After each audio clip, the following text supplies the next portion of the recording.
सुर में गाना सीखिए पाधानीसा ऐप के साथ AI powered personal music teacher from Saregama.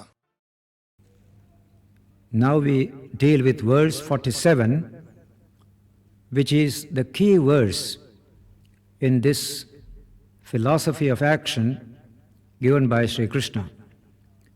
Karmanyeva adhikaraste ma phaleshu kadachana ma karma phala heturbhuhu ma te sangos tvakarmani.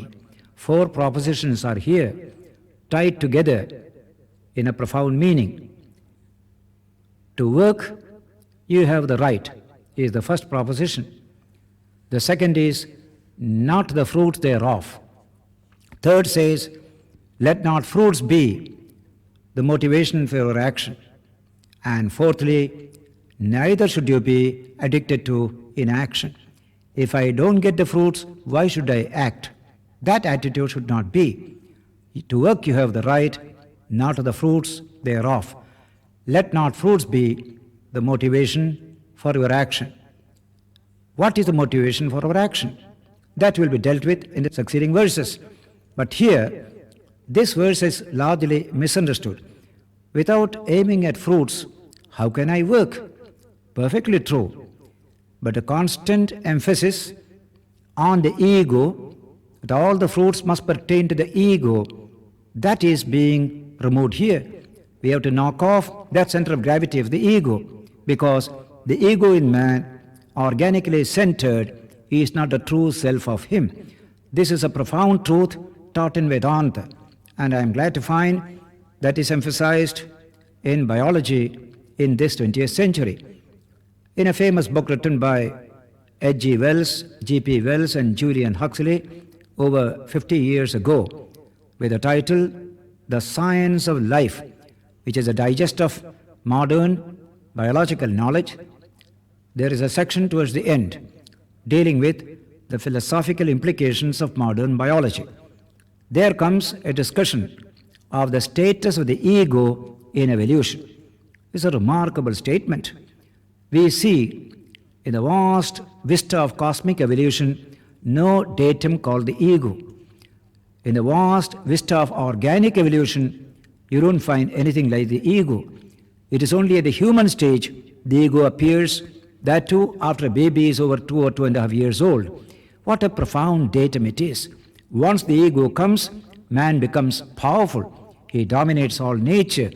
If that is so, what the meaning of this ego, what is its status in evolution, is the discussion that's carried on in that book, Science of Life.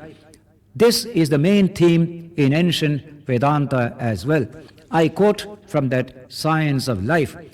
This ego in man may be one of nature's devices, a convenient, provisional delusion of considerable strategic value in evolution.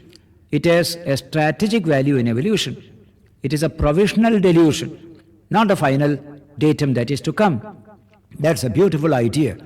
The authors began that section with a very imaginative sentence. They say, alone and in the silence of the night, and on a score of thoughtful occasions, we have demanded, can this self, this ego, which is so central to my universe, which is greedily possessive of the world, ever cease to be? Certainly, without this ego, this world has no meaning. And yet, every night when we go to sleep, this ego dies, and we do not know by what stages it creeps to an awareness of its own existence. That's a beautiful observation. The ego dies when you go to sleep. A waking man is well fed, he goes to sleep, and he dreams he is hungry. If this ego was there, how could he dream so? The poor man dreams that he is wealthy. What kind of strange experience! All these various experiences taught the Hindus of ancient India to consider the ego exactly what science considers it today as a provisional delusion of considerable strategic value in evolution. The ego has come. It has given man a sense of power, a sense of strength, a sense of domination. We see therefore a human child dominating huge animals, sitting at the back of buffaloes or horses, guiding them. Physically, that animal is so big, this child is so small, but he dominates that animal. Grey-Walter, the famous neurologist of Bristol, in his book The Living Brain, asked this question: what made man dominate all nature? We do find man dominating nature.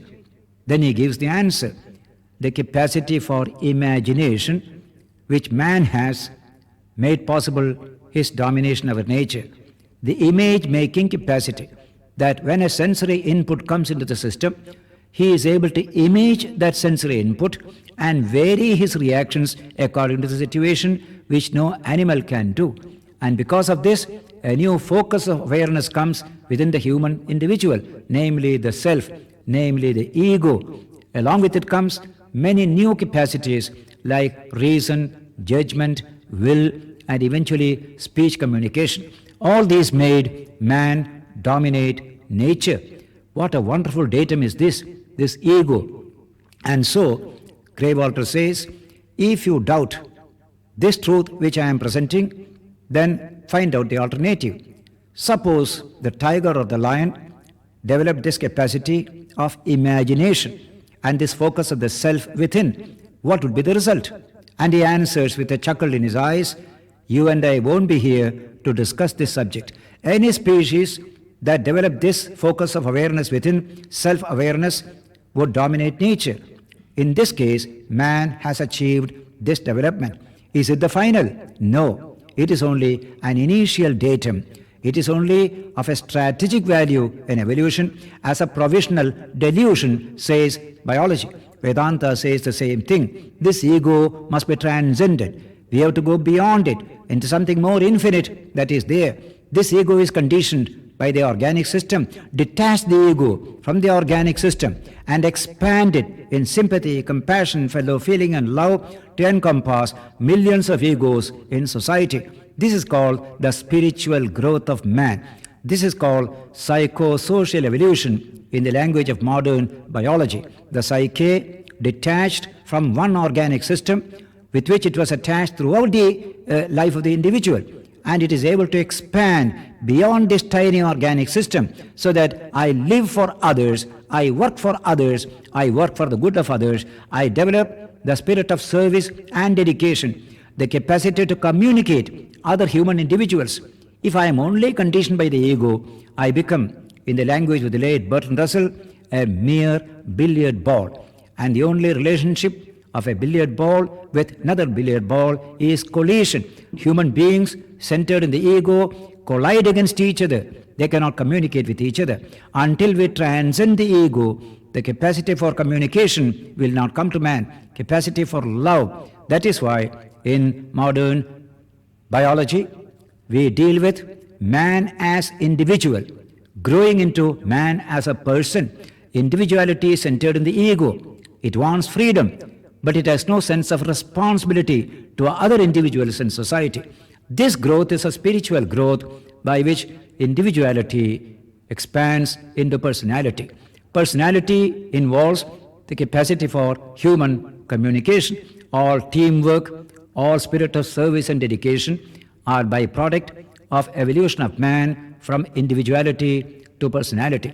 The late Julian Huxley defined person and personality in a precise scientific sentence. Said he, persons are individuals who transcend their mere organic individuality in conscious social participation. The capacity to participate, not collide, but to participate. That growth is from the ego to something larger in man. So the Vedanta considered the ego like the tip of a mighty rock.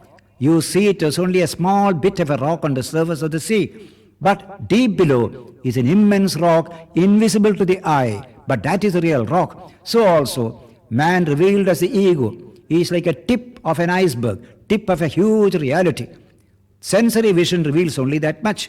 Go beyond the sensory vision, then you will know your true nature as the Atman, as the Infinite One, one with all. There is only one Atman in the universe. You and I are essentially one.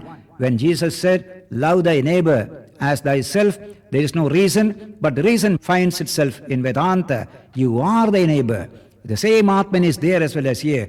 Throughout the Gita, in the later chapters, you will find this idea, this samatva, this kind of equality, this kind of same-sightedness. We are the same in you, in me, in all. Not only we are brothers, we are essentially one. That spirit is introduced. To develop that awareness, you need the exhortation of this verse to be taken seriously into account. I work, I appropriate the fruit for myself, I fatten the ego, I remain confined within the organic system. No evolution takes place, no spiritual growth takes place in order to put man on the road of his own psychosocial evolution, on the road of his own spiritual growth. The Gita exhorts every human being to work you have the right, not to the fruits thereof. Let not fruits be your motivation, neither shall you be addicted to inaction. Even in producing results, you are not the only agent. How many factors are necessary to produce a result? Just like in industry we say, in this 20th century, the capital is not the only thing. All the profits should go to capital, we do not say. There is the employee, the labor, they also need a share. Then there is the state that needs a share. Then there is a community, and then the shareholder. How many people are there to share a profit? Why only one should share? So also every action must be shared by several people. The fruits must go to several. Don't appropriate it to yourself. Today's concept of profit becoming subordinate to service is the most progressive idea in industrial relations, and you find it expressed in this great verse, Karmanyevadhikaraste ma phaleshu gadachana ma karma phala heturbhu ma te sangos tvakarmani. Having said this, what shall be the philosophy by which I shall work? That comes in the next verse. Yogastha kuru karmani sangam tektva dhananjaya siddhya siddhyo samo bhutva samatvam yoga uchyate. Work from the point of view of yoga. Establish yourself in yoga, then do your work. That's a beautiful idea. Yoga buddhi, he had said earlier.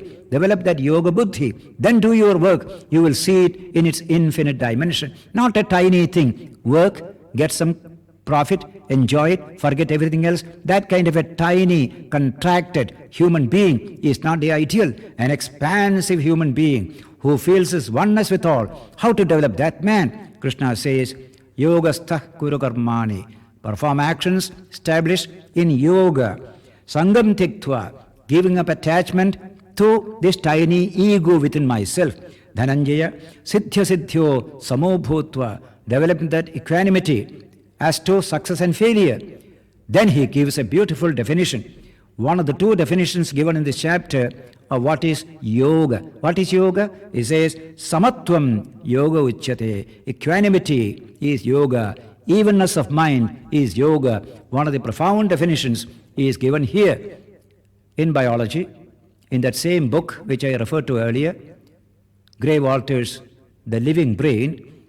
There is a beautiful statement of the French physiologist Claude Bernard. In that statement, Claude Bernard says, a fixed interior milieu is the condition for the free life. There is a calmness, there is an evenness within. Then only free life is possible. Now this is expanded by a famous British physiologist, Sir Joseph Barcroft. Gray Walter quotes him in that book, saying, nature has achieved a certain built-in equilibrium within the human body. It was not there in the early mammals. What is that? Thermostatic equilibrium. The bodily temperature remains constant, even though external temperature may vary. That's a wonderful mechanism. Nature evolved in later mammals, which made for the evolution of the higher brain in man. So this is called thermostatic equilibrium. It is one aspect of a general equilibrium within the system known as homeostasis.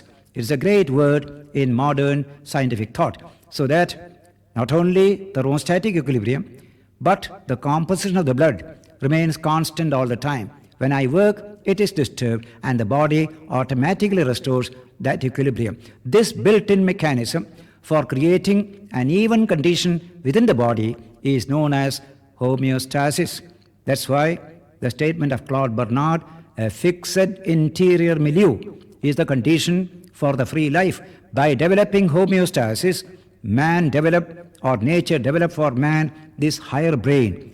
What is the purpose of the higher brain? Greywater says, I am quoting his words, for mammals all, homeostasis meant survival. But for man it means emancipation. Man can become free. Because of this interior milieu, which is stabilized, we are able to release the higher brain for purposes greater than homeostasis itself.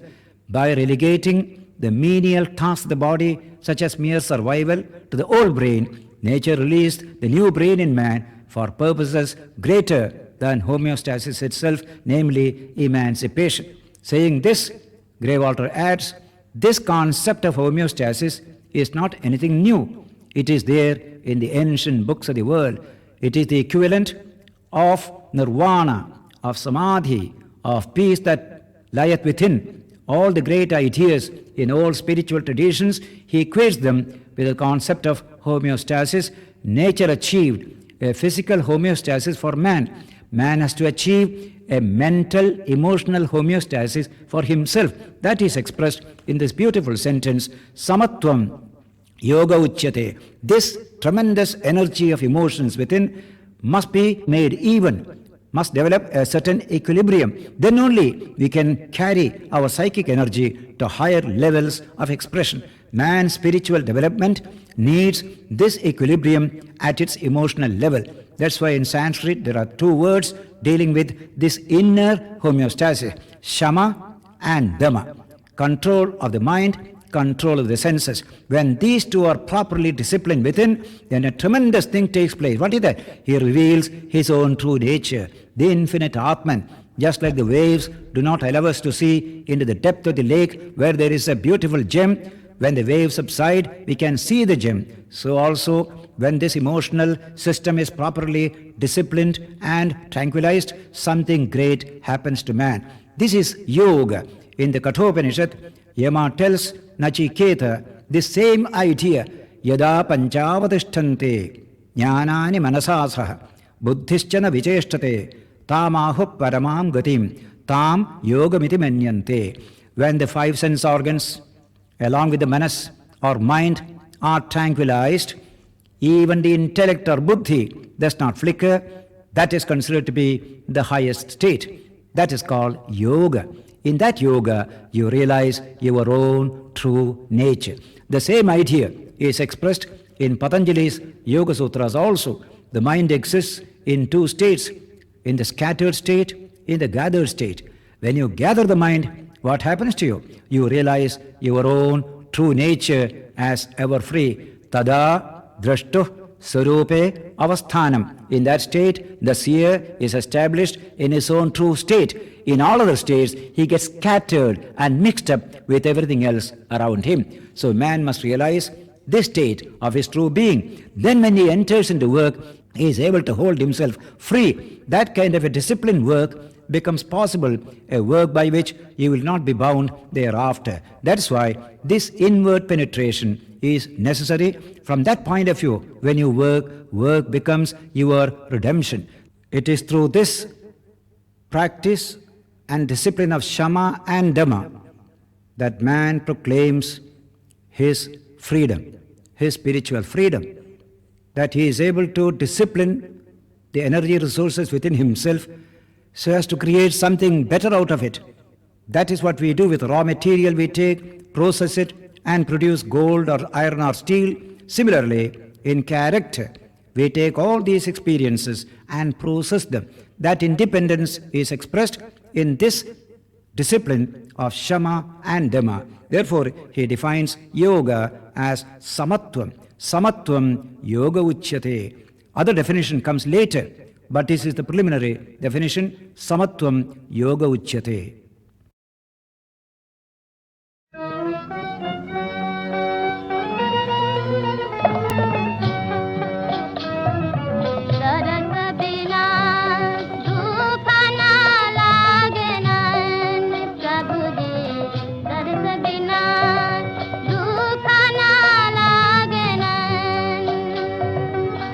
जब से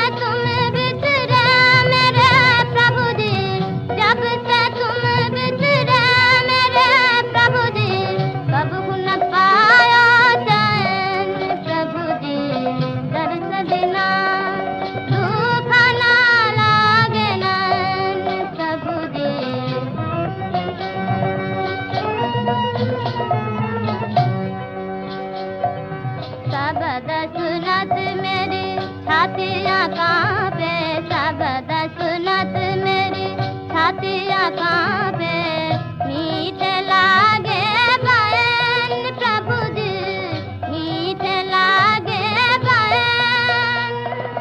एक दृष्टि में पंथ निहारू, एक दृष्टि में पंथ निहारू, भाई जमाते रैन प्रभु जी, भाई जमाते रैन प्रभु जी। दर्द बिना सूखा ना लागे ना प्रभु जी।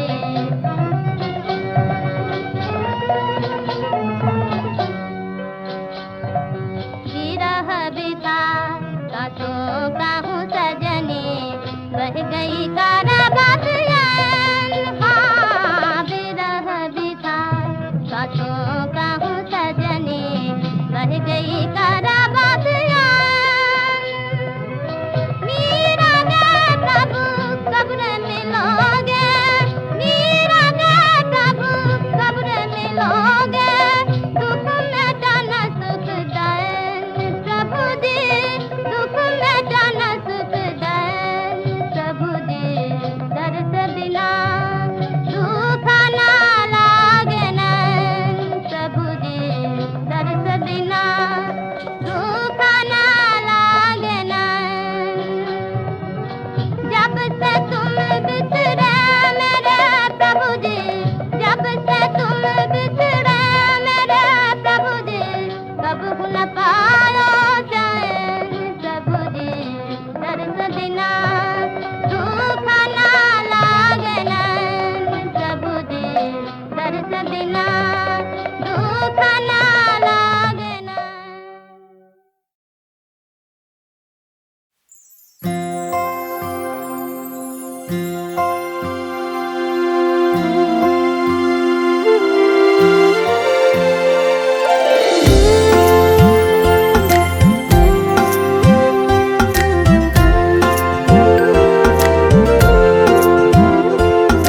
श्री कृष्ण गोविंद,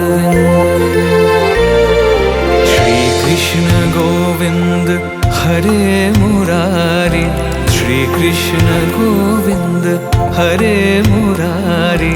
हे नाथ नारायण वासुदेव,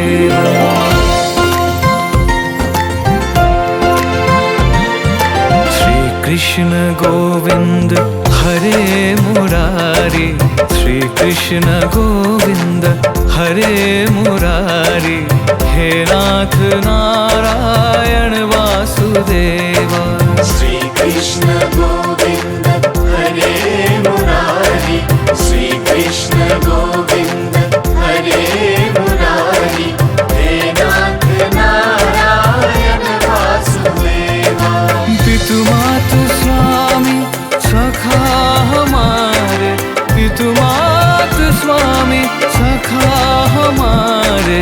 हे नाथ नारायण वासुदेवा, श्री कृष्ण गोविंद हरे मुरारी, श्री कृष्ण गोविंद हरे मुरारी। हे नाथ नारायण वासुदेवा।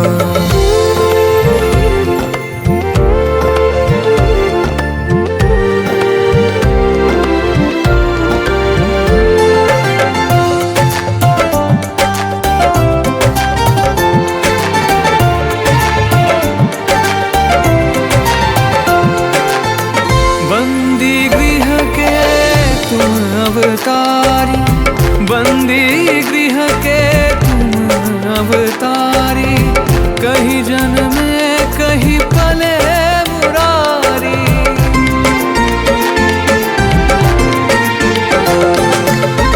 बंदी गृह के तुम अवतारी। कहीं जन्मे कहीं पले मुरारी।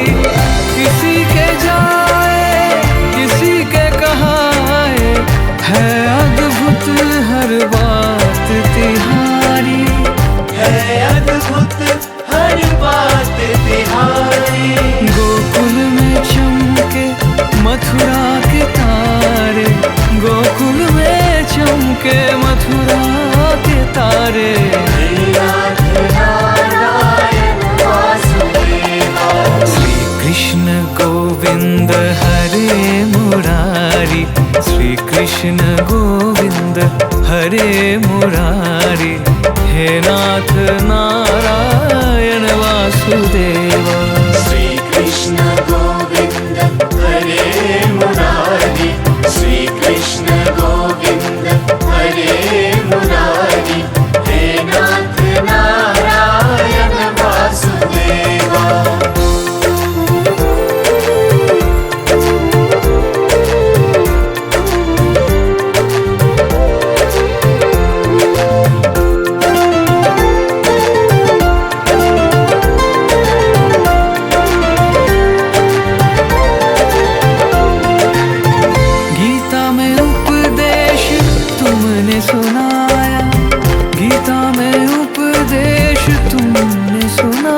सुनाया, धर्म युद्ध को धर्म बताया।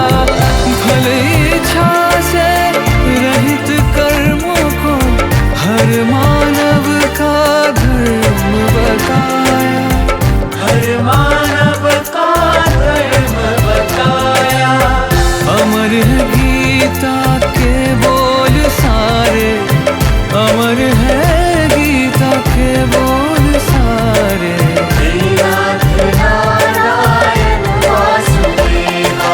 श्री कृष्ण गोविंद हरे मुरारी, श्री कृष्ण गोविंद हरे मुरारी।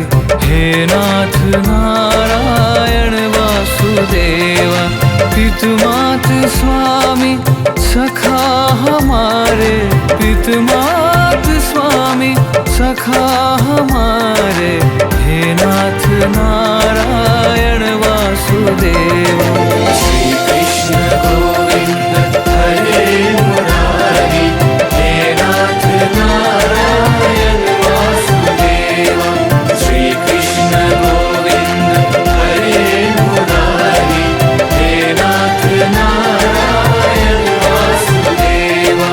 हे नाथ नारायण वासुदेवा। हे नाथ नारायण वासुदेवा।